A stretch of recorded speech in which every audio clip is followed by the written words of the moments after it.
discovering your personal leadership. Whenever there is an invitation for people to attend a leadership event or to participate in a leadership conference like this, most people respond to that invitation with the attitude that that is not for me. That response is proof that your culture has done an excellent job in canceling who you are. This place, for example, would have been filled to capacity if we had said, come to a miracle service. So this doesn't affect me at all. I know exactly what's going on here. I expected you, and only you. I'm not impressed with crowds. You see me? I speak to them all the time, millions of them.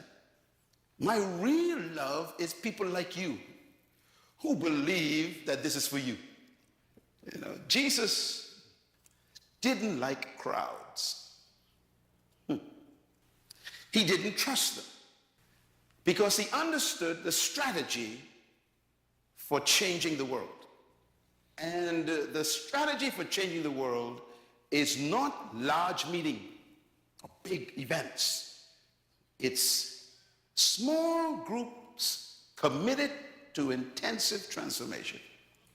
So he chose 12 people. Can you imagine someone who came to change the world only chose 12 people? And his only focus with them was on leadership development. He started with raw material, which means these 12 specimens had no formal training in leadership. What I thought was a good strategy that he used was he at least chose businessmen. I like business people. Religious people are problems. So the people he chose were business people and professional people. Like Matthew was an accountant. Luke was a doctor, a medical doctor. Peter, James, and John owned a fishing company. These were businessmen. And the number one business of that day was fishing in that village around Galilee. So these guys were owners of the top business industry. That's who he chose. Because he wanted to produce leaders. One time, his crowd grew too much. You all would remember that one day, the people stayed with him for 3 days, and they ran out of food. He decided, it's my responsibility to make sure that they are fed before they go home. So we know the story. He worked a miracle, multiplied fish and bread, and he fed them. And the Bible says, after that meeting was over, 70 joined him. 70. Can you imagine having 12 people, and all of a sudden, you grew by 70%? Now, normally, when you grow by 70%, you are excited. Jesus was not. He was suspicious. Why? Because he understands big crowds. They are not interested in changing. They're interested in feeding. So he turned to the 70 and he asked them a question. Why do you follow me? That was the question. Now, normally, if you are a pastor, and your church grew by 70% in one day, you wouldn't ask that question. Matter of fact, you would say, thank you all for coming. But his suspicion was high. He said, why do you follow me? And then he answered the question for them. I know why you follow me. Is it not because of the fish and bread I fed you yesterday? See, there are people who just want miracles, but they don't want to change. And miracles never change people. You would remember the children of Israel. They saw more miracles than any of you could dream of. And in the end, they were still cursing. And then Jesus tops it off by saying, if you seek for a miracle, you are a wicked and adulterous generation. So he asked them, why are you with me? It's only because of the fish and bread. You just want stuff from me. You want handouts. You people ain't interested in changing the world. You just want welfare. Watch him now. He says, look, if you want to follow me, If you want to be my disciple, he says, you must stop looking for the bread and the fish, and you must feed on me. Eat my flesh, he says, and drink my blood. Now, those are the kinds of people who are here in this seminar tonight. I consider you very rare people. I'm not surprised. I tell you, I work with crowds. I don't trust. It's those who show up in morning sessions, they're the ones I believe. Those ones who come to the workshops, they're the real people. They're the ones who God would spend his time with and give them what they expected. And the Bible says when the 70 heard this, I must eat your flesh and drink your blood, feed on you. It says, they said to each other, this is a hard saying.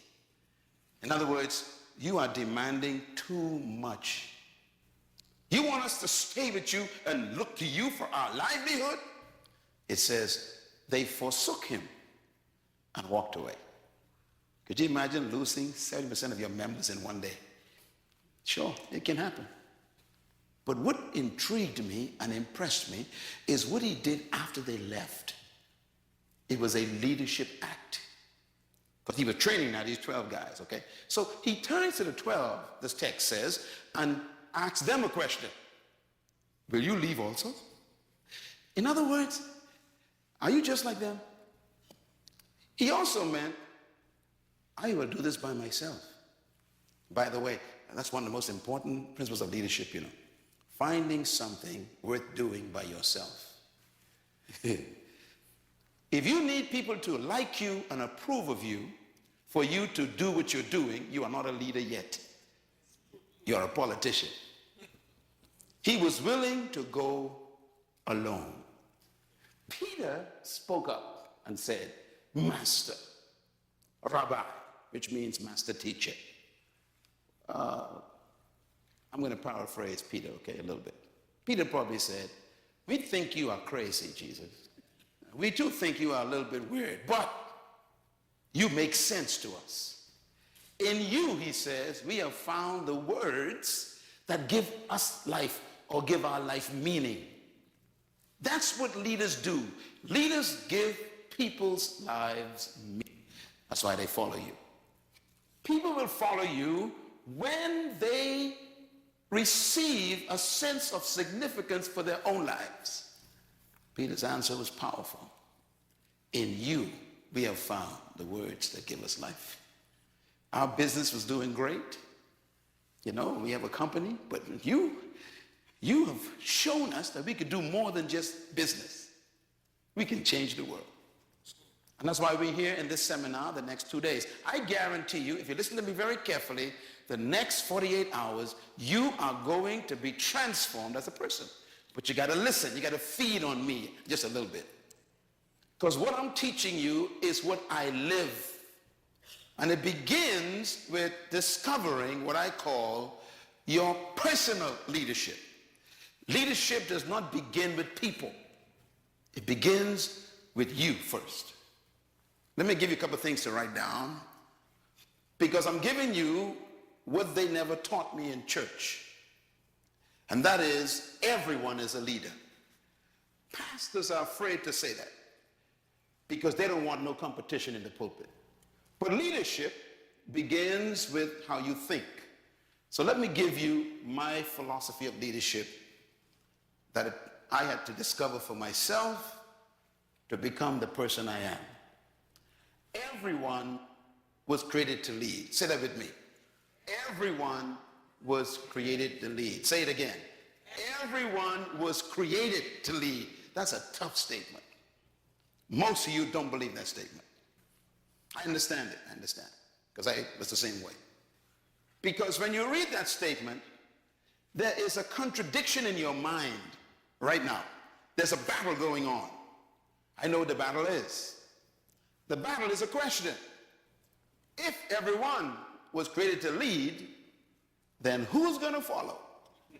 And there's your battle. I'll give you another statement. Write this down. Trapped in every follower is a hidden leader. These are philosophical statements, but they are very important. Because leadership begins with your belief. And your belief system determines your philosophy of life.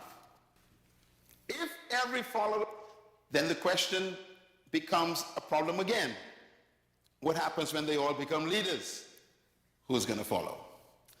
The fact that you ask that question is proof that you've been successfully convinced by your culture that only a certain type and group of people were born to lead while the other masses were designed to follow. That's really what you believe. That's why the question arises. Because you cannot see in your mind everyone being a leader. You have problems in your mind. I have the same problems. And this is why I teach this so hard. Because it is that belief, that subtle belief that's in your mind that's trapping you right now. For example, in my mind, there is no economic crisis. But that's because of the way I think. So your thinking is your life. I'll give you another statement to write down. You were created to lead and designed to dominate. Say it with me. I was created to lead and designed to dominate. Now the words are very powerful. You don't evolve into a leader. You were created to be one. The manufacturer actually had leadership in mind when he created you. But look at what they've done to you. They've made you an employee. And they told you where you can be employed and where you cannot be employed. And then they restrict how far you can rise in that employment. What have they done to you? It's because nobody has challenged the system. This philosophy is not new that I'm teaching. It's as old as God. Write this statement down, please. True leadership is self-discovery. True leadership begins with an individual discovering something about themselves. That's when it really begins. And you will never become a true leader until you are introduced to yourself. You know, if you were to study the leaders of history who really changed the world, beginning with people like Moses maybe, you know. Here Moses is on a job. He's employed by his father-in-law. Employment. So he thinks he's a shepherd. You know, that's what I do. That's my job. And then he meets his manufacturer. The manufacturer says to him, you are the deliverer and the leader of 1 million people. You are also an author of the first 5 books of the Bible. You are the leader of a labor force. You are a lawgiver for all the nations of the world. They're going to steal your laws and use them. His answer, you must be talking to somebody else. You see, when you meet yourself, you are always... Most of you are afraid of yourself because yourself does not agree with who you've become. You think you are a shepherd, a manager, a supervisor, and your real self is the first prime minister of a country called Israel. And when I introduce myself to myself, myself says to myself, that's not me. And I argue for 3 weeks with myself. Gideon. Remember Gideon? Hiding under the, trembling in fear from the enemy outside. And then the manufacturer shows up. Good evening, Gideon. Do you know who you are? You are a mighty man of valor. Gideon says, who are you talking to? You see, when you meet yourself, you can't believe yourself. And we are so corrupt culture, we actually argue with ourselves with good arguments. Gideon says, I was born in the wrong family, born in the wrong clan, born on the different side of the track. Are you crazy? People like us don't be valors. We ain't mighty warriors. We are cowards. And the manufacturer says, you are a mighty man of valor. He says, tell you what I'm going to do. I'm going to put a fleece outside in the morning. If it's wet, I'll believe you. So he put the fleece, it's wet. He said, just to make sure, if I put it out again, if it's dry in the morning. In other words, here we are fussing with ourselves. You know why I came here to this conference? I came here to introduce you to yourself.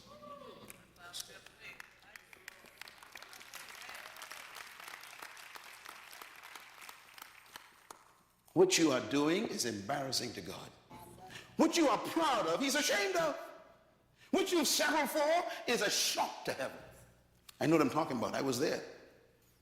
You got to discover something. And that's where leadership begins. It begins with self-discovery. I want you to take a look at this slide. This is a car. You ever seen a car like that before? That's a car. 40,000 parts or more make up a car. That's a car. Taken apart. Now, I show you that for a reason. I want to ask you a question. Here's the question. Which part of this car is the most important part of the car? You look at the engine of the car. What is the most important part of the engine? I mean, these questions are important. 40,000 parts. Which part is the most important? Your car in the parking lot has a great engine in it. Beautiful parts. But the question is, which part is the most important? Now, I'm going to show you two parts here. The battery is the big boy. So if I was to ask you which is the most important part of your engine, you would probably say the battery, because the battery has all the power. Powerful. You know, we like powerful people, don't we? Power. Hallelujah, power. You know, we like power. So we go for the power. We say, the battery is the most important person in the car, because the battery has the power to get things started. Well, I disagree. So who's the leader in this engine? Is it the battery? Well, we got a little thing on the side called the spark plug. Now, the battery probably costs about 150 bucks. Spark plugs costs about maybe, 10 bucks. So we got difference in value as well. Can the battery become more important than the spark plugs? If you remove the spark plugs, the battery is useless. So who's more important? Well, I don't know yet. Let me show you something else. Right in the middle of this picture, there is a little wire. Right in the middle, in the background. See a little wire? It's called a terminal wire. The terminal wire is what you connect to the battery and to the generator. The terminal wire costs $4. The battery costs $150. Who's more important in this car? Well, let's find out. With all the power, if you remove it from the battery's terminal, the battery is useless. So who's the leader? Let's find out here. All the power trapped in the battery. The battery is useless to the car without a $4 wire. Who's the most important person in your organization? Is it the CEO or the maintenance woman? Is it the secretary who types? Or is it the manager of stores that oversee resources? Who really is the leader? See, this scenario is interesting because that $4 wire can shut the car down. The car is worth $80,000. $4 can shut it down. Isn't that amazing? Now the problem is this little terminal wire has to connect to the battery and to the generator. And all it does is a function called transfer. It transfers power to the generator that hits the spark, that turns the shaft, that causes that whole engine to cause the wheels to turn. And you can control it. Transfer. The only problem is the terminal wire has no power. It's just a transfer function. The only problem with the battery is it cannot transfer. It has all the power. The only problem with the spark plug is it ain't got no power and can't transfer, but it can produce fire. So who's the leader in this whole thing? No one and everyone. That's the answer. Here's the answer. Everyone is a leader in their area of functioning. Write it down. This is the concept of leadership that God introduced. Every part of the car is a leader in its area, so we have to respect each part. They have successfully convinced you that you are useless, and they use you to do what they want you. They meaning your culture. And you obey them because who you were born to be. You have no idea what your function is. When I discovered who I was, I became free from them. I began to dictate my own value. Therefore, I told them, you need me. Come on, say it. You need me. Say it like you feel it. You need me. See, you become a leader when you discover that one discovery. They need me. The world, say it. Say it loud. I want you to say with a revelation. Say something. If you discover that, you become dangerous. You are not an accident. You are an assignment. Leadership. You know, we talk about leadership. This is a photograph of all of the leaders in the world together, the present ones, and a recent photograph taken. And I want to talk in this session about some of the areas I want to cover very quickly. First, my objective is to help you to see that we need and value leadership. Secondly, we want to talk about what leadership is, what it takes to become a leader. We want to talk about the principles of leadership tomorrow and the art of leading, how to do it. And then we want to talk about the cost and the price of becoming a leader. It is costly. And this is why we love following so much. It doesn't cost much to follow. But yet, when you follow, you hardly ever find out who you are. So you want to talk about those things. Now here's a leader that you all are acquainted with. He spent time in this state, born here.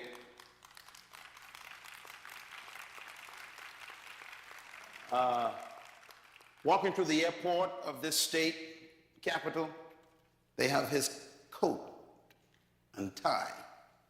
You'd wonder, why would someone want to put a man's coat on display in an airport? And we won't ever see your coat. I'm going to explain to you why, okay? And hopefully, if you get this revelation I'm going to teach you in this leadership seminar, they'll want your coat also. Leadership is an amazing thing. First of all, here's why leadership is important. Write this down. Nothing happens without leadership. Nothing happens without leadership. Number two, nothing changes without leadership. Number three, nothing develops without someone taking leadership. Number four, nothing improves in any situation without leadership. Number five, nothing is corrected without leadership. If something is not right in an environment, someone has to emerge and take the leadership. Number six, nothing advances without leadership. Number seven, nothing succeeds without leadership. Number eight is a reminder. We are always being led by someone, whether we think so or not. So look at how important leadership is. It improves, it changes, it develops, it corrects, it advances, and it brings success in life. This is probably one of the reasons why the religious people are so ineffective, because they pray too much for things to be corrected, to change, to improve, to develop, to advance, and to succeed. I think one day Rosa Parks decided to stop praying. That's all. What made her a leader? She just decided, no more prayer. I'm now going to be active.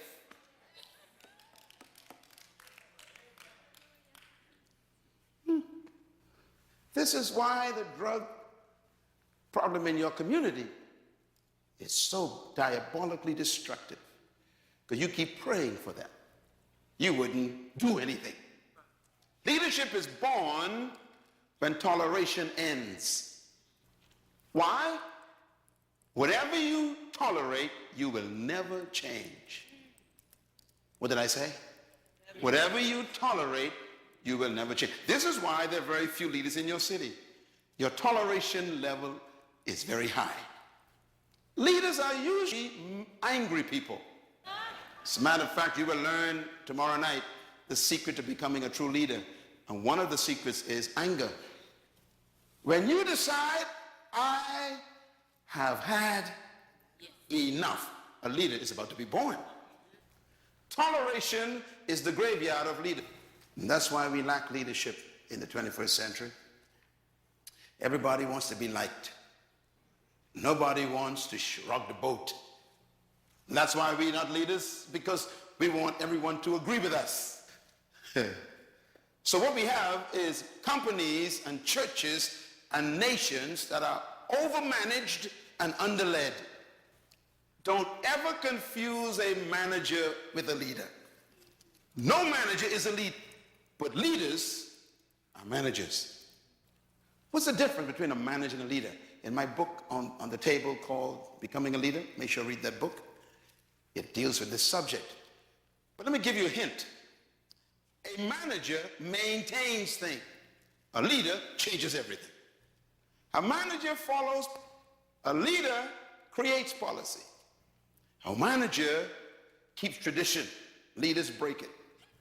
Managers focus on the bottom line. How much is it going to cost? Leaders focus on the horizon. Let's do it. Managers focus on doing the right thing. Leaders are very unique. Managers are always focusing on doing things the right way, is what I'm saying. Leaders want to know whether we're doing the right thing. If you are led by, you will never grow. If your pastor is a manager, the church is stuck. If your department is headed by a manager, it will never expand. If your husband is a manager, your family is stuck. So we need managers, but we need leaders more than managers. Because leaders is what give managers work to do. Let me ask some questions. These are some interesting questions I pose to students everywhere. I teach this in universities and I do surveys. And here's my question I give them. Is leadership about power? What do you think? No, okay. Is it about position? Is leadership about talent? You sure? Is leadership about skill? It's a skillful person. Is leadership about authority? Is leadership about status in your society? Is leadership really about charisma? By the way, the word charisma is a Greek word. It's a very dangerous word. It's invented by the Greeks. Some of y'all call yourselves charismatics. Be careful. It's a Greek word. It means giftings of the gods, plural, gods. Because they were polytheist. They believed in many gods. Charisma, the giftings of the gods. Paul used it. He borrowed the Greek word to teach on the gifts of the Holy Spirit. But it's a Greek word, charisma. We have our own idea what that means. Last question, are leaders born or made? Very important question. Some people struggle with that. I answered it years ago. I'm clear in my head. So the question is, when does one become a leader? It's a tough question, you know, because the question would be, when did Rosa Parks become a leader? See, you don't need to be a PhD from a college to be a leader. You can just be an old lady on a bus. I told you everybody's a leader. Everybody's a leader. The problem is they haven't told you how to become. She discovered something. Don't die the way you are. Don't give them the privilege of firing you. You're better than that. Don't let people terminate what you call a career. How dare you allow people to cancel your life with a pink slip. This is crazy. That's why we're here. The dumbest animal on the planet is a sheep. Some of y'all don't know that. In case you don't, I'm going to say it again. The dumbest animal God made. Do you know why? There are no leading sheep. I want you to study a flock of sheep anywhere. You will never see a leader. It's the only animal in the world that doesn't have a leader. Elephants have a leader. Bulls have a leader. Bees have a leader. Everyone except the sheep. If someone say you are a sheep, that's not a compliment. And religious people love, I am God's flock. That's not a compliment. Follow me. I'm going to show you how we are screwed up even in our theology has made us. The sheep is the dumbest animal because he will follow because he has no leader. So I have a little test for you. If an army of sheep is led by a lion, do you believe they will always defeat an army if they are led by a sheep? And the answer is yes. An army of sheep led by a lion will defeat an army of lions if the lions are led by a sheep. What's the moral of this parable? Here it is. Write it down. Number one, leadership determines the quality of the followers. A good leader can transform cowards into warriors. A good leader can transform frightened people into fearless people. Again, what a state to be teaching this principle. The state of Georgia. Years of oppression. And then a short little preacher became a lion. And he motivated people to stand in the face of water hoses. He turned little girls into giants who could face dogs. I mean, this is leadership is so powerful. It can transform cowards. Here's what it means. Number two, leadership determines the mentality of the followers. This is how powerful leadership is.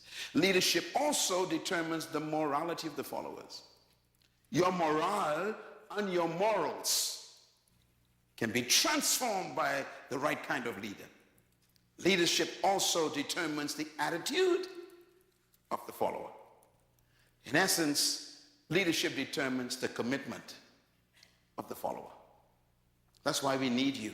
We need you to discover your leadership because there are people in your city who are being abused by the system. And they need someone to emerge who will give them hope because leadership determines the destiny of followers. I couldn't say it any better than my own greatest leader of all time, the ultimate leader of life, when he said these words, if the blind lead, wow. If the blind lead the blind, he says, they both fall into the ditch, which means the leader That's how powerful leadership is. Let me tell you something about your life. You are exactly where someone led you. If you don't like where you are right now in your life, you're going to have to reconsider changing leadership. You know why I love this church? This is the second time I'm here doing this. I mean, this church, do you know? Listen, do you know how many people wanted me tonight? I'm talking about massive organizations in the world. I decided I like this man's desire. They wanted me to stay in Israel 3 extra days. It means they could do better.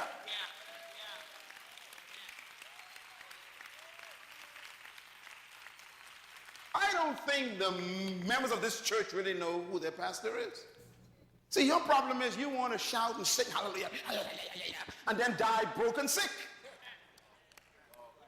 This conference is about to set you free from that stuff. Yes, sir.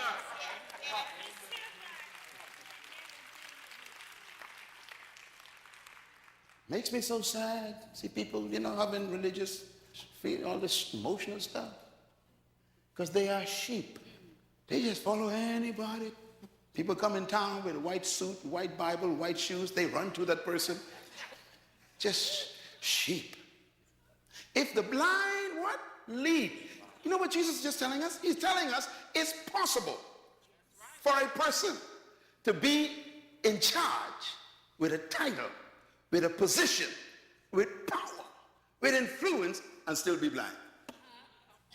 Don't ever be impressed with power. Don't be impressed with position. Ask the question, where are we going?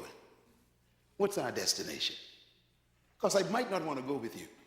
Hello, somebody. See, that's how powerful leadership is.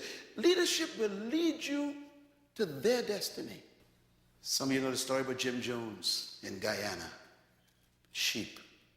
I mean, sensible people with a brain with 500 billion cells followed a man in a bush and drank poison because they never asked the question, where are we going?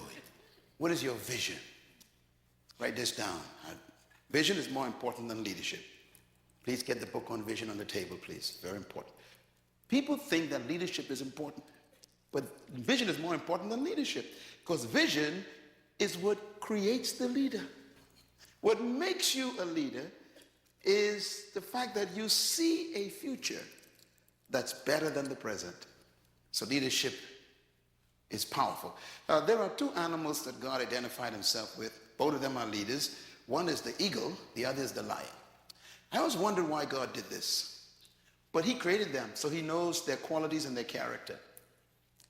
I love them both. I always love eagles and lions. You come in my office, you see lions and eagles all over the place. In my home, lions, eagles all over the place. You know, in a couple of days, we go to Africa. I told my planners down there, I got to go see the lions again. Every time I go, I got to spend time with my cousins. And I go and spend the whole day with them. My wife, with the lion, we go there, we spend time. Why? They remind me of me. They remind me of lead. As a matter of fact, Jesus says he is the Lion of Judah. Not the puppy or the dog. The Lion of Judah. Not the monkey or the raccoon. The lion. God identified himself as a lion. You better study the lion. Because he rules the universe, you know. God identified with the lion, and he rules the universe. That means the lion has some qualities that he wants you to study. Here's some of the lion that's very strange. Number one, the lion is not the tallest animal. He's not the strongest. He's not the biggest. He is not the most powerful, and he's not the most intelligent. And yet he's the leader. Tell your neighbor there's hope for you. What the lion has done is he has canceled all of your excuses for not being a leader. The color of his mane and his skin doesn't inhibit him from his intellect, his strength. There are so many animals in the jungle more powerful than the lion. Stronger, taller, bigger, more intelligent. And yet the lion eats all of them for lunch. As a matter of fact, when the lion sees an elephant, he simply thinks lunch. Why is the lion the leader? Because of attitude. Write it down. Just attitude. Attitude comes from your belief system, and it produces confidence. The lion believes that he can eat an elephant. That belief becomes the source of his confidence, and so he moves toward the elephant. The elephant is 50 times more powerful, 100 times bigger, 80 times more intelligent, 60% more powerful, and yet the lion eats him for lunch. Why? Because the lion's attitude reduces that elephant to a meal. This is why he's the leader. Leadership is 80% mentality, attitude, and 20% skill. And this is why skillful people work for those with the right attitude. Look at this lion. I took this photograph myself. There's an elephant and the lion doesn't move. You see, when you look at your problems, how do you respond to them? You got a bill that ain't being paid. You got a mortgage that ain't seem to be addressed. You have demands that you can't meet. This is an elephant. How does a leader look at this? They see it differently. A leader looks at the elephant and he simply thinks one word. This is lunch. The thinking controls the action of the creature. That's why he's dangerous. What makes Myles Munroe dangerous is my thinking. If I tell you my story, you will know that I am a miracle. I wasn't always like this. I was changed between my ears. I got some new information. I'm going to give that to you these next 2 days. The same information that happened. Because I was able to think like the lion. Look at that. Look at that leader in action. Wait a minute. But this is a monster. He said, I don't care. A leader is fearless because of knowledge. There's something the leader knows that makes them fearless. So leadership doesn't get its power from its muscle. It gets its power from its belief. You will never be a leader until I can change the way you, because your belief system produces your philosophy. So leaders don't see through their eyes, they see through their belief. Huh? Your eyes say that's an elephant. Your belief says that's lunch. So if you see through your belief, instead of running away from him, you run toward him. So leaders respond based on their belief system. So to a leader, life is simply what you believe it is. How do you get to think like that? I'm going to show you right now. But I'm setting you up for tomorrow morning, okay? I want you to really make sure you're here, because this is more important than keeping a job. As a matter of fact, your job is not your work. Your job is what they pay you to do. Your work is what you were born to do. You will never become successful from your job. And your job, you know, ain't permanent. So you can't trust that. You need to find your work. Your job is your skill. Your work is your gift. You can learn a skill, but you're born with your gift, and they can't take that from you. If they fire you, your gift goes with you. That's why I am unemployable. Why? I've been deployed. And I came here for you to deploy yourself. If you deploy yourself, there'll never be any more in your life. No more economic crisis to those who deploy themselves. How do you think? And how do you get to think the way you think? And what made you think what you think right now? Where'd you get this attitude from that you have? The history that created you is still with you. And even though you wear different clothes, drive a different car, it's the same person.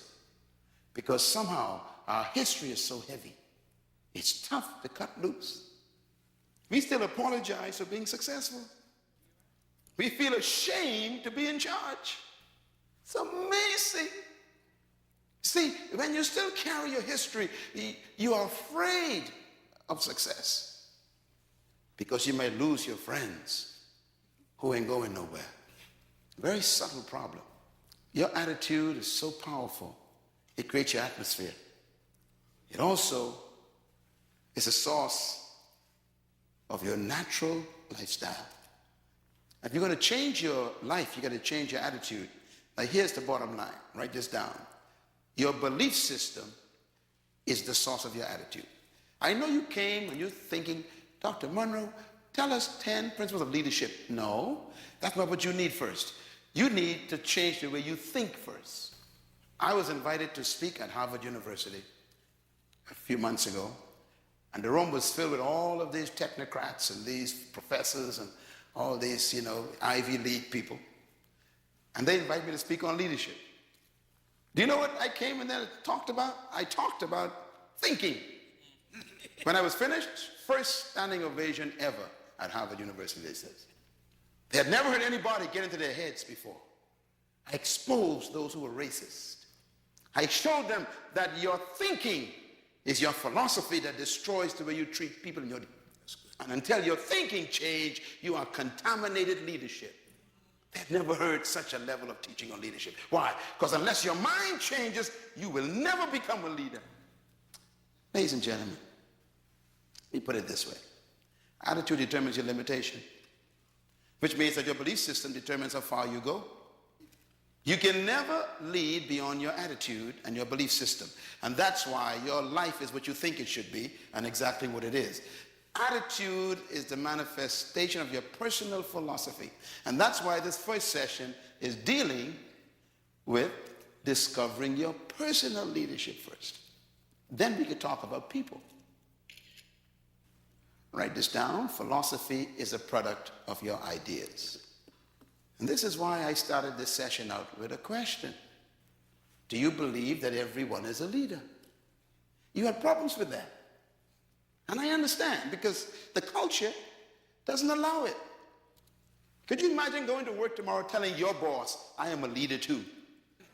You just have problems with that. People tell me, they have a PhD in physics, and I laugh at them. I say, really? So what does that mean? That means nothing to me. That doesn't make you better than me. Your education doesn't change we are still equal as humans. And I do know some things you don't know. So we got to be careful. Our philosophy, our ideas is the source of our philosophy. And I like what the great king said, King Solomon. As a man thinks where? In his heart, so is he. Don't ever quote that verse again without putting the word heart in it. Most of you quote that and leave the word heart out. And the most important part of the verse is the word heart. As a man thinketh, so is he. That is not what he said. As a man thinketh in his heart, so is he. Why? Here's why. Because the heart is the Hebrew word that has to do with the center of reasoning. It's the place where you have meetings with yourself, where you talk to yourself. That's your heart. That's the meeting place where you are reasoning with yourself. That's where you sit down and say, well, let's see now. Can I do this? Can I not do it? Can I really do this? That's where you're having meetings with yourself. Because that's where your belief system is hidden. In other words, your heart is also, Paul calls it the hidden man. The psychologists would call it your subconscious mind. I call it your hard drive. This iPad got a hard drive on it. Don't trust what's on the desktop. The display, don't trust that. The stuff on the inside, that's the real thing. Now, what is your heart? Your heart is the place where you keep all the ideas you collected all your life, the ones you believe, you keep it. So when you hear the word heart in the Bible, don't point at your chest. Point at your head. Blessed are the pure in heart. Don't go to your chest. Religious people go to their chest. The pump in your body is not impure. It's doing its job, pumping blood. So, blessed are the pure in heart. It ain't nothing to do with your pump. It has to do with your mind. Amen. Are your thoughts pure?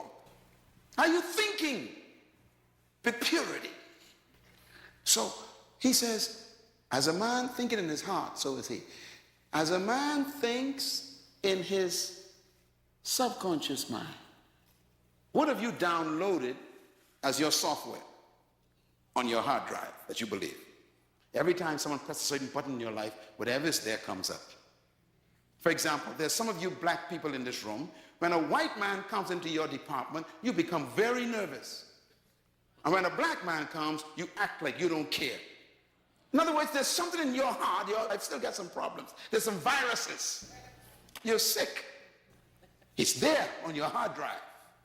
40 years of struggle and you're still there. You ain't free yet. You just delivered. Deliverance is when you leave Egypt and enter the wilderness. Freedom is when Egypt leaves your mind. So stop telling people you're free. You are still in the wilderness.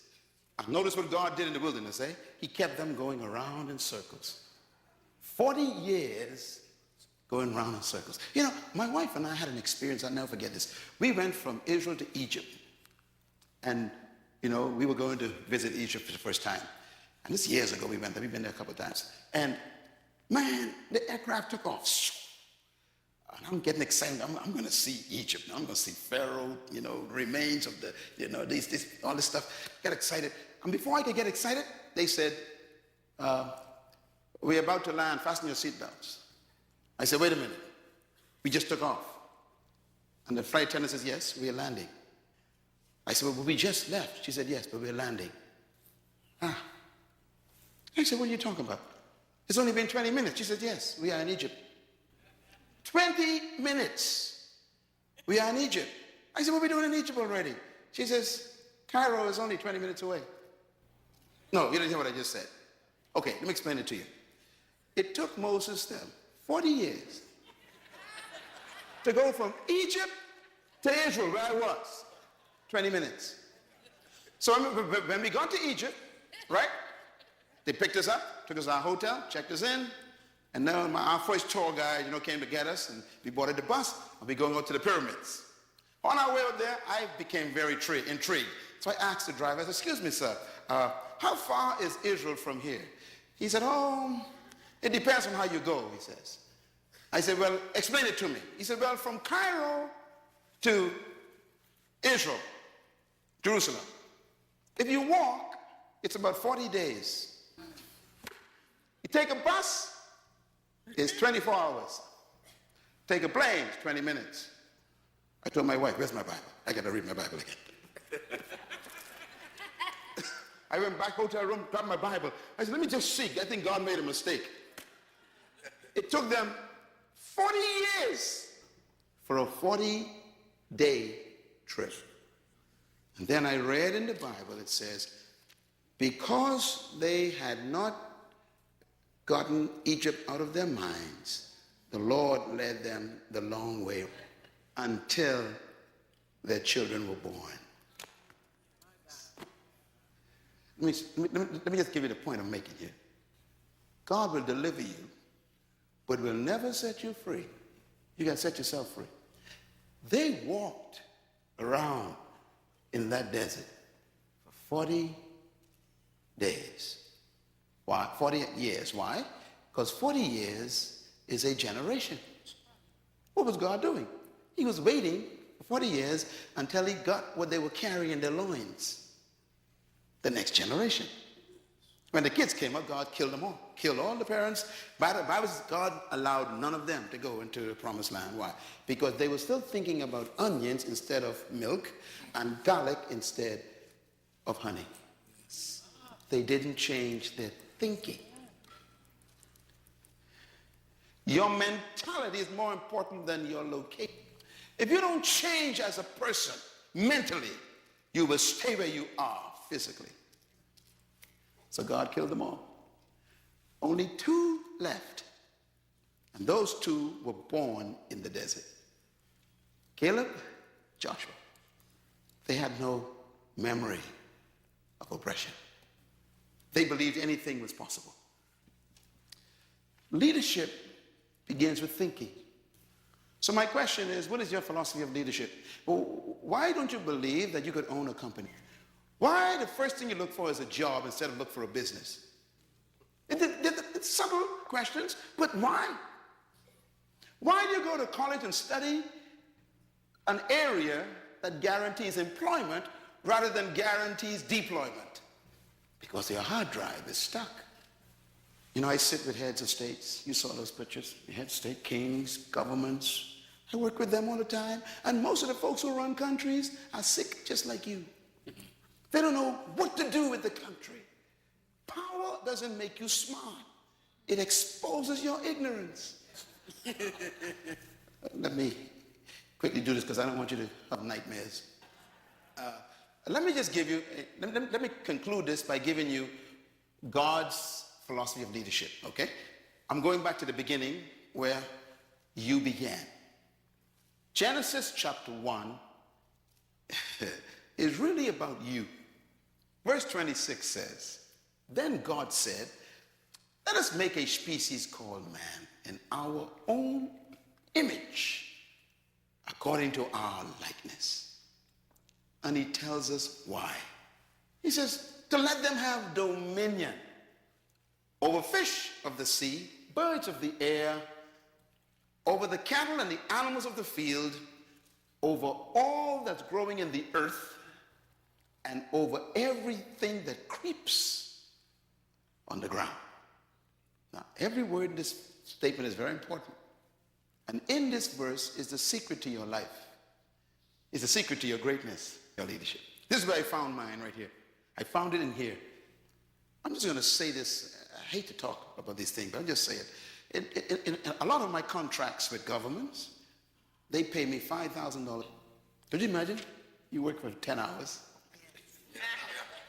3 days. Okay, I used to sleep on the floor with, I am from a family of 11 children. One mother, one father. I am number 6, right in the middle. We were born in a wooden house on 4 big rocks in a small, low-income, poor area called Bainstown in the Bahamas, in an island that was my life. 7 miles wide, 20 miles long. I was born middle of an island, poorest part. The house had 2 rooms, 11 kids now, 2 bedrooms. One for my mother and father, one for my 7 sisters. We slept like sardines. So the 4 boys slept on the floor. That's why I was 1 chicken for 11 kids. The neck was delicacy. Listen, this is my life. 1 pair of shoes for the whole year. If it sprung a hole, I had to put cardboard in it. I remember sleeping with roaches running over.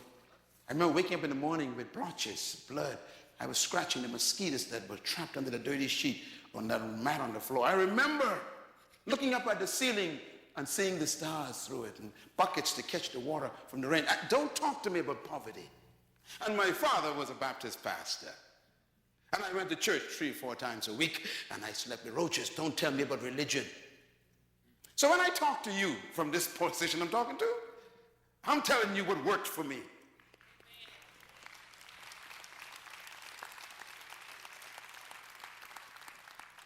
And now to be paid $5,000. How do you move from to being called on by heads of states to talk to the entire governments? Something happened in my mind. And it began with this verse. Let us make man. The word man here is the word ish. I-S-H, write it down in Hebrew, ish. It's a plural word, which means that God wasn't making a person, he was making a species. All of us is called man.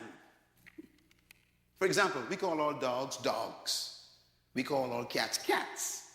God called all of us man. Man is the designation of the whole species. It comes in 2 models, male and female, but it's all man. And then he says, I want to make this particular product. Write the word image down. See, this stuff is important. This is what set me free. The word image doesn't mean to look like.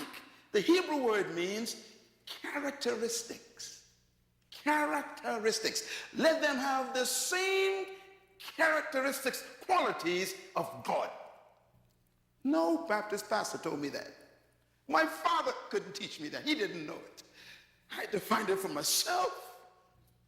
I have God's character. Wow. What a discovery for a little boy sleeping. I am just like my father. Oh, my mind was changing. You know, we had teachers because we were oppressed by the British, you know. We were bought there as slaves years ago. My great-grandfather was a slave, you know. And so the British people, man, they told us that we were they were very clear. They said, you are not fully humans. They told us this in class. One of them said to me, you are retarded. Your brain is smart. You are not able to be educated. All you can do is music and dancing. And that's why they still believe that today right here in this city. All your people do is dance and music. Why don't you run the economy? We're not world changers, we are entertainers. I decided, no, I got God's character. I got to find this. The qualities of God is in you. Every one of you, black, white, Asian, it doesn't matter, Puerto Rican, you have God's image. This is not a message for any race of people. It's for humans. You can do anything you dream. You're just like your God, your Father. Boy, that thing hit me like a bolt of light. And then the word likeness. I had to look for it myself in the Hebrew. You know what it means? It means to function like. Let us make a creature that has our characteristics and functions like us. That means you function just like God, your Father, which means you got to study how does God function? Because if you don't function like God, you are malfunctioning. For example, in God, the Bible said there's no fear. So when you fear life, you are malfunctioning. So I'm afraid of nothing. I'm telling you, literally, I'm afraid of nothing. That makes me dangerous. A fearless man is a dangerous man. I'm not afraid of death. And that's the highest threat you can give. And I'm not afraid of death. And you'll find that all true leaders have no fear of death. As a matter of fact, they have an affair. Why did God create you? Read it. To have what? Dominion. So what was the motivation for God's creation of you? Dominion. Why did God create you? Say it loud. Well, what motivated God to create you? What was the reason why God created you? Yeah, not to have worship services. He never said prayer meetings. He never said to be a bishop. I don't know. Culture has done a good job with us. Here's a guy who's a bishop and can't pay his light bill. Here's an evangelist who owes everybody. Here's an apostle who can't even pay his mortgage. Something's wrong with this. We missed the point. He didn't create you to be a title. He created you to have dominion. Everybody say dominion. This is where leadership is born. See? Because the word dominion, I checked it out, is the word radah in Hebrew. Write it down. It actually means to rule. It also means to govern. It means to master, to manage resources. It means to control things. It means to have sovereign authority. It actually means to lead. Please buy this CD and listen to it a few times. Get this in your spirit. That is why you are to be a ruler, a governor, a manager, a controller, an authority. Now, here's why I changed. When I discovered this, I had to discover the second principle. I'm going to give it to you. If he designed you, created you to be a leader, a master, a governor, a ruler, a controller, then there must be the ability to do it. But notice he didn't give you rulership. He listed what you should lead.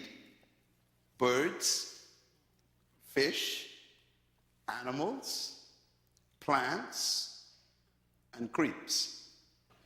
This is very important. God says, let's make a leader, a governor, a manager, a ruler, not to rule people. So leadership in God's mind is not about people. It's about resources. You've been taught he who has no one following is simply taking a walk. That's what the Chinese taught you. Jesus disagrees. He said, you are a leader, whether someone is following you or not, as long as you are fulfilling the management of resources through your gift. But you see, it's the way it works. Here's the way it works. First, let me give you this is the secret. Whatever a manufacturer demands, he builds into the product. Write that down.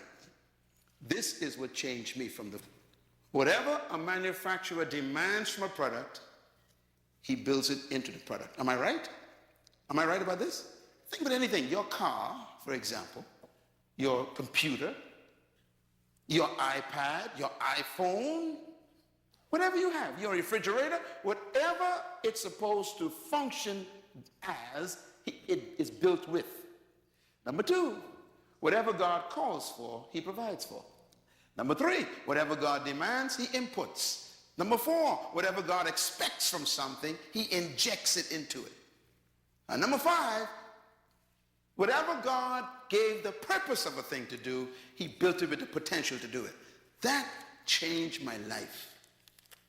Because when I discovered the principle of creation, I discovered my ability. So when a manufacturer makes a product, he makes it for a purpose. Purpose means to perform a specific function. He builds into the product the capacity to perform the function. And then he sells it to you. And he tells you to demand these certain things from the product. You can demand it because it's already built in. When I discovered this, because suddenly I realized that no one in my environment could determine what I could and couldn't. That's when I canceled my youth. It was at that point my life changed. I was 13 years old when I discovered this. I want to show you something, give you an illustration. If God created you to dominate, then the capacity to dominate is in you. Do you get the principle? Okay, so whatever you were born to do is built in. So here's what I want you to take a look at then. Conception does not guarantee manifestation. Now what I mean by that is, a bird and a fish were created by God. The fish was created to do what? Swim. So fish do not attend swimming lessons. I know it sounds simple, but it's very important. Why? Because swim is built into the fish. Why? Because God demanded the fish to swim. So he put the ability in it. Birds were designed by God to fly. So birds don't attend flight school. Flight is built in. I like this one. Seeds. Seeds were designed by the Creator to bring forth trees. You'll never find a seed attending a tree growing convention to learn how to grow trees. Why? Where's the tree? Trapped on the inside. In other words, whatever God created something to do, he built it in. Your culture and your educational system doesn't allow you to discover that. We are educated to be employed. Seeds deploy themselves and become trees. Fish deploy themselves and they swim. Birds deploy themselves and they fly. We are the only creatures God created who don't deploy us because our culture doesn't allow it. You got to get free from the culture. And it's seminars like this that make you begin to have a meeting with yourself and discuss yourself with yourself and say to yourself, self, am I who I really am? You know, here's my conviction. This is why I believe that buried in every human being is a leader, trapped by an erroneous that you were born to follow. Let us make man to have what? Dominion. To govern, to rule, to lead, control. Which means that somewhere inside of you is a ruler, a controller, a leader, a dominator. Somewhere in there. Because he would not have demanded it if he didn't inject it. Which means that your ability is determined by your responsibility. Your potential is designed by your purpose. Your potential is equal to what you were born to. The best example I can give you is this car. Look at this car. All cars have what they call a speedometer. Am I right? Here's an old one. Now, if you look at the numbers have up to 160 miles per hour. This car can travel. All of your cars have that kind of registration, sometimes 200, 180. Everybody got that, right? Okay. Now, when you bought the car, that was on the car. You bought the car with it. It was on it, 180 miles per hour. I'm getting ready to go. Okay. I'm so excited. Okay, so you bought this car, you brought it home, and the manufacturer says this car can travel 180 miles per hour. How can the manufacturer put that on there? What makes him so sure that this vehicle could travel 180? That's the first question. The second question is, have you ever traveled one? Let me tell you how stupid our philosophy of our countries are. We sell a car that could travel 180 and put a sign up 50 miles per hour. It's amazing, it's crazy. I don't understand it. I have no idea how they got this idea from, but it tells you the nature of your culture. Don't try it. They give the company permission to build the capacity, but restricts your ability to, and you never thought about that. And that's the way they think about you. So all your life, you can make 180, but you've been traveling for 50 years at 60 miles per hour, and you think you're living. The capacity is present. Our culture says you can't go any further. And God says, press the accelerator.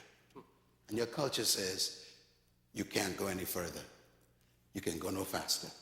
And God says, Your culture says, you can't do that. And God says, let's go. Your culture says, shh. You got to make a decision tonight, see? You have God's ability, and man puts up the signs. You're a follower, and God says you're a leader. You are an employee, and God says you're a controller. You are a subject, and God says you are a ruler. They keep putting up signs. One day, I was in Germany. My wife and I spent 6 months in Germany. And one day, we were going from München to another city for me to speak. And we got on what they call the Autobahn.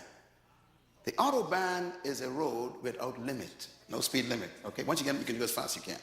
So my host was driving a beautiful black Mercedes. And you know me, I'm from the Western world where there are signs everywhere. Okay? You guys ain't got no Autobahns here. So I'm on the highway, man, and he said to me in German, nice coming. He said, have you ever been on an Autobahn? I said, what is an Autobahn? He said, this is the street we're about to enter where there's no limit. We can drive as fast as we want. I said, what? He said, would you like to drive? I said, yes. For the first time in my life, I have an opportunity to open a car. I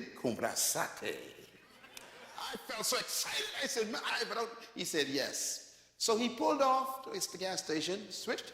I got in the car. Hey, bye. He said, go on, turn off. We turn off onto the highway. He said, okay, go ahead. He says, we're going to be driving for another 4 hours, so don't worry about it. And man, I began to see that needle go up, and I become excited. And I hit 60, right? Mentally, 60. I go, oh dear. He says, go ahead. I said, really? He said, go ahead. And I went up, 80. And my whole heart begins to pump faster. And I'm thinking, I'm flying. He says, Dr. Munroe, please go ahead. I said, you mean? He said, yes, go ahead. I went up 95. He says, go ahead. Now, the car could make 250. And I'm thinking, oh, Jesus, man. He says, go ahead, slow. Cars are passing me. So I hit 100. And my whole body began to rebel. My mind began to rebel, was corrupted by my culture. And he said, you are going too slow. I went 120. He said, will you please? Now, by this time, I'm the only car on the road. I'm feeling that, man, 125, this is it. I'm the fastest man in the world. And I'm flying out. I'm flying. All of a sudden, 10 minutes later, a car passed me. He said, I told you you're going too slow. I went to 150, and my whole body, my whole mind, everything locked up and said, you can't do this. He said, what's the matter? I said, this is 150. He says, you're still going too slow. This is the Autobahn. The average speed is 185. He said, do you still want to drive or you want to pull over? I said, I'm going to try to drive. And at 170, there was a barrier broken. I never forgot that to this day. 170. Something happened to me, and I realized there was life after 170.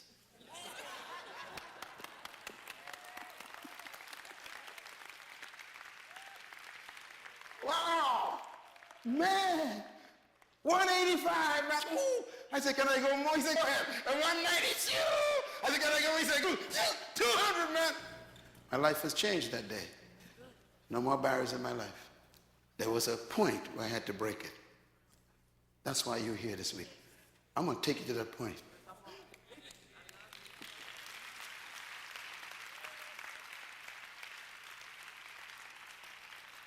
You got to break it. There's life after your job. There's life outside your career. There's life beyond the pulpit. Don't let the pastorate become your cage. There's life beyond your employment. You're a leader. I call it unreleased potential. Driving at 50 with a car of one. See, you think you're doing well. until someone passes you. I thought I was doing well. The guy passed me. I said, excuse me. Tonight, I am the German sitting in the passenger seat. That's who I am for you right now. And I'm here to tell you, go for it. Go a little faster. Break it. That's who I am. I'm the guy sitting on the passenger side saying, you're good. You could do better than this. You're a leader. I hope that this first night will cause you to think about your own limitations, because that's you. The Creator is the only manufacturer I know who hides a man inside a boy. He hides a woman in a girl. He doesn't create women. He hides them. He doesn't create men. He hides them. I wonder who's trapped in you. I wonder if we'll ever meet you. I guess the graveyard will get it. Today I look at myself in the mirror and I kept thinking, that was on the floor with the mosquitoes and the roaches. I wonder who's sitting in your chair right now. You're a leader. Can you see yourself? You know why you're still alive? Because the manufacturer ain't satisfied. He's bored.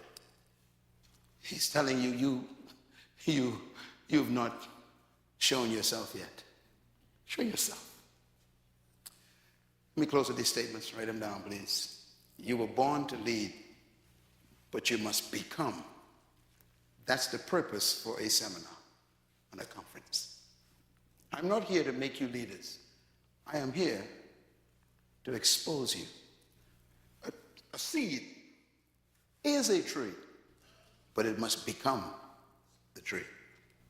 And that's the way you are right now. You are a great woman, an awesome man, but you must become. It is my passion, my hope, my anger that no human being die until they are manifested. Let's meet you before you. Let the world see who you really are. Show us yourself. Show yourself. You can run the race. Running the race of life is not about, it's about releasing yourself. That's why great leaders never compete with it. They are competition with themselves. They try to see how much of themselves they can release tomorrow. I will never compete with you.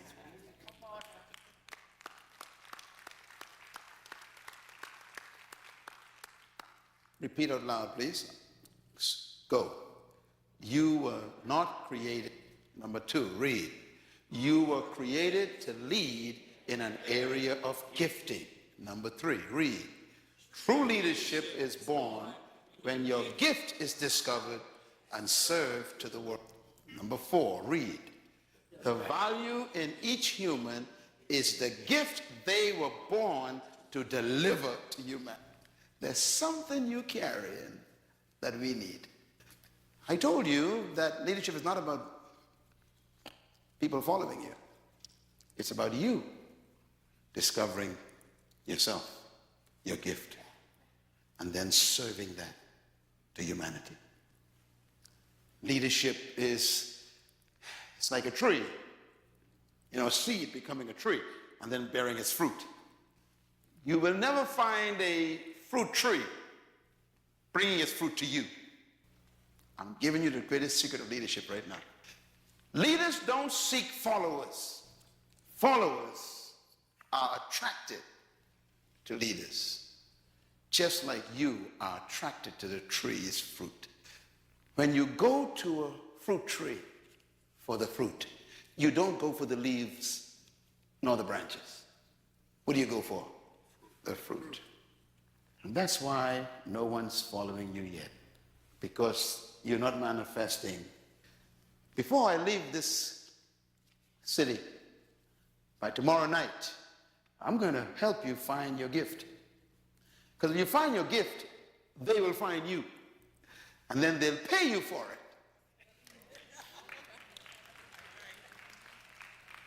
They will follow you for your gift.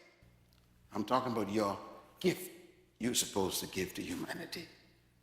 The greatest statement I've ever heard about gift and leadership is this: for I did not come to be served, but to serve myself a ransom.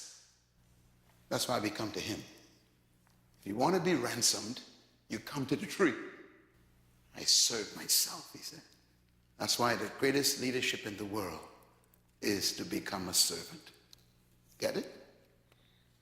It doesn't mean you are a slave to people. You are a slave to your gift. You serve it. But if you can't find it, you can't serve it.